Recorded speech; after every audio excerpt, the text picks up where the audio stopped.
What is up, everyone? I'm Skratch. Welcome to the channel. This is another Raid Shadow Legends video, and we are here to discuss the International Day of the Ninjas. And we have a summoning event to celebrate that, of course. And I'm gonna tell you what champions we have. We're gonna have a progressive chance to summon these legendary and epic champions. Mainly, they are kind of like focused on the Shadowkin, I would say.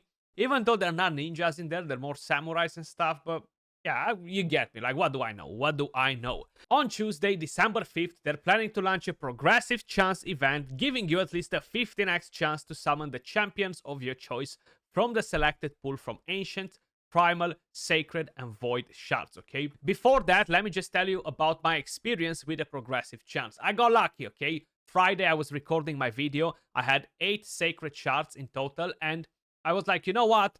I'm gonna try for UDK. I'm gonna get the points for the Summon Rush for the Torment event.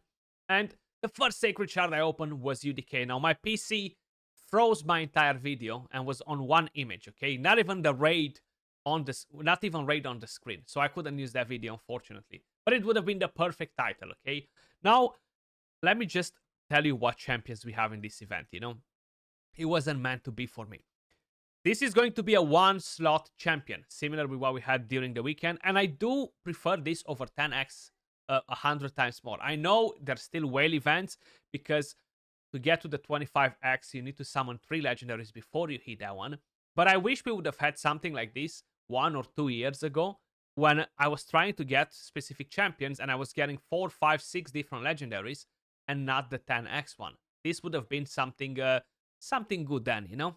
Right now, I'm not in that situation because, hey, I got smarter and I'm not spending that much money anymore. But basically, the first champion that we have from here, guys, is going to be no one else but Kyoku as a legendary. Amazing, amazing champion. She's actually super powerful now as well for the arena tournament that we have only with the Shadowkins. She has a very nice passive similar with Seeker. We have ally protection, block damage on herself, grant extra turn, decrease attack or HP burn if the decrease attack doesn't land. The A1 has a chance to multi-hit and to land weaken, defense aura for all battles. She's an amazing, amazing champion. Definitely one of the best ally protection champions in the game. Defense-based champions, you know. Then, of course, we have Jintoro. Great for clan boss.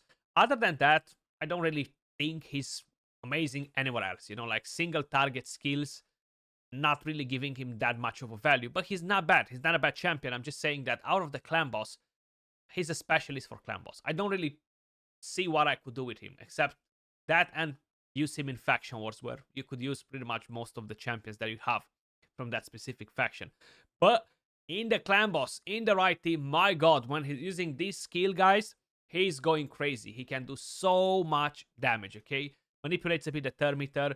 The A1 grants an extra turn if the attack kills an enemy. The passive increases the turn meter manipulation effects by 50%. Attack aura for all battles. Definitely a strong champion for clan boss, 100%. And then, of course, you have the one and only, my bae, Harima. So she is being added to this. I like that because they're not dodging the nice legendaries. So a lot of people most probably will go for Harima as the one slot legendary and try to open for her. Very, very powerful, guys, especially for live arena and just generally. She is an amazing, amazing champion. The A1 has a chance to land decrease attack. It can be even AoE as well. Attacks one enemy 3 times, tons of damage. She decreases the defense on the enemy. She increases her defense. And if you kill a target, she instantly activates the A3, which is an AoE, has a chance to land provoke.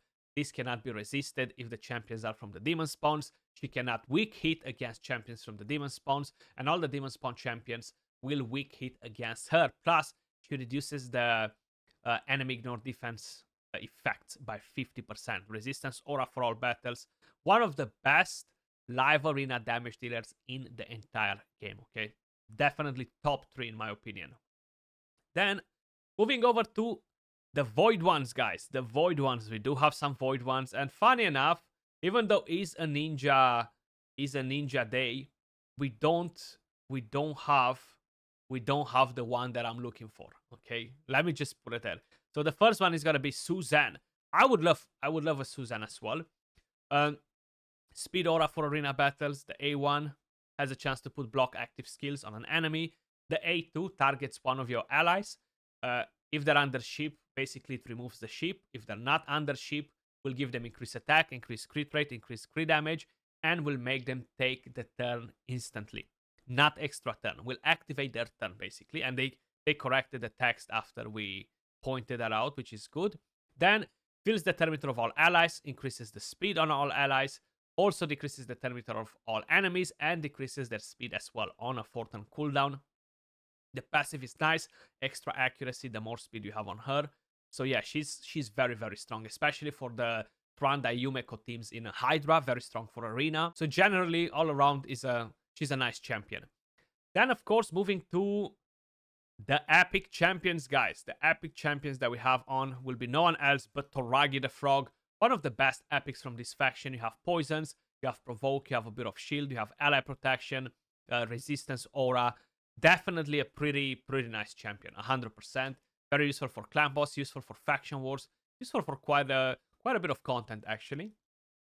Then the next epic that we have in here, guys, is gonna be no one else but Sachi. Now, she's well known in the universe of Raid Shadow Legends for something. And I'm not gonna tell you for what, because you probably know that already. But Sachi, oh Sachi.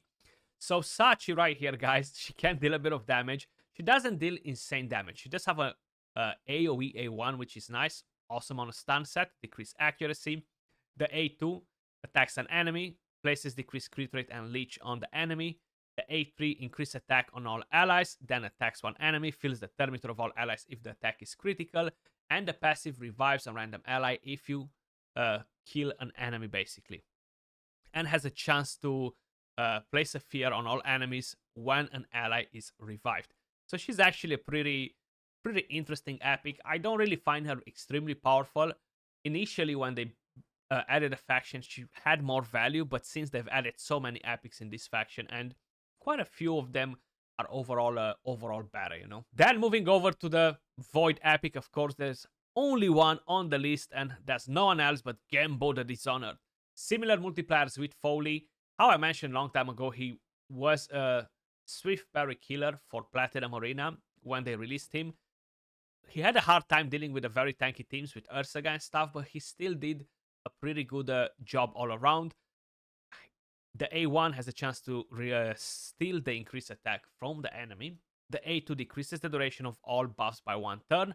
You don't need accuracy if you're crit hitting on this. Increased crit rate, increased crit damage on himself, extra turn. The passive, he's immune to decreased attack, which is nice, and ignores unkillable if he has increased attack. Speed aura for Arena. He looks sick as a champion. But again, these are not ninjas. These are samurais and combinations of that. I don't know. They don't look like ninjas to me. Moving over to the next day, guys, because the list is not ending here. On Wednesday, December 6th, they're planning to launch a progressive chance event, again giving you a 15x chance to summon champions from Ancients, Primals, Sacreds, and Voids. The very first champion as a legendary that we have on is going to be no one else but the one and only Lady Kimi. Awesome champion, speed aura for Doom Tower. The A1 manipulates a bit the turn meter. The A2 attacks all enemies, decrease accuracy, decrease speed, and decreases the turn meter. The A3 removes a random buff from the enemy, then has a chance to put block buffs, increase accuracy, increase speed, increase turn meter. Very funky passive as well, manipulating the turn meter even more. Strong champion. Good for Hydra, good for many places, guys. Even for Arena, if you need that increased accuracy, I feel like there is no better champion to do that job. Increase accuracy, increase speed, and everything else that she does, you know. The next champion that we have on is no one else but Tatsu. Yeah, I would like Tatsu for the fusion, because she sucks as a champion. Honestly, she sucks as a champion. I'll be very honest with you guys. I don't know how she has these reviews. 4 point, because she just doesn't deserve it, okay? She might be tricking people because she looks cool. Design-wise, she's amazing. Like, I love the design. Looks so badass, you know? But kit-wise and multipliers, just not great. Attacks an enemy 2 times. Has a chance to transfer a random debuff from the champion. Attacks all enemies, decrease resistance. And sleep on enemies. Fills the turn meter for each debuff placed. attacks one enemy 2 times before attacking, removes all debuffs from the champion, and steals all buffs from the target. Increase attack and increase crit damage on the champion if this attack kills an enemy. If this was before the attack, it would have made a bit of more sense, but yeah. Immune to sleep debuffs. That's the best part in her kit. Then, of course, we have the one and only, again, Zin. He's pretty nice. He doesn't hit extremely hard. He can be used in the Fire Knight hard mode. For the speedrun teams, you want to have high awakening, high empowerment on him to really get the most out of him. The A1 attacks an enemy 3 times, fills a bit of thermeter. The A2 defense down, fills the thermeter for each critical hit. This is an AoE.